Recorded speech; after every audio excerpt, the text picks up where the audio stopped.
બહુ સરસ સવાલ છે કે શું લેકિંગ શું છે અત્યારના બાળકોમાં.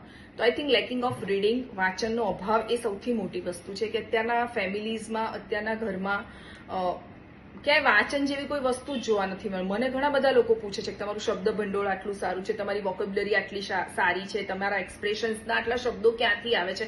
તો હું બધાને એવું કહું છું કે વાંચન અમે ખૂબ વાંચ્યું છે, ખૂબ રીડિંગ કર્યું છે. મારા ઘરનું વાતાવરણ એવું હતું.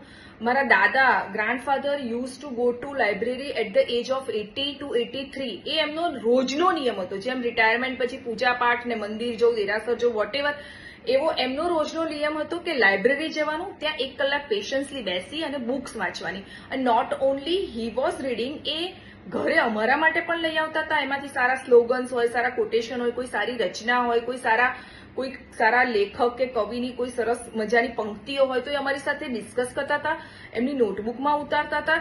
એટલે વાંચન તમને જે સ્પ્રેડનેસ આપે છે, કે જે વાઇડનેસ આપે છે ને, બીજી કોઈ વસ્તુથી નથી આવતી. અત્યારે ઘણા બધા ઘરોમાં ન્યૂઝપેપર પણ નથી આવતા. ન્યૂઝપેપર કલ્ચર પણ અત્યારે પતી ગયું છે. એ પણ બધા ઓનલાઈન વાંચતા હોય છે.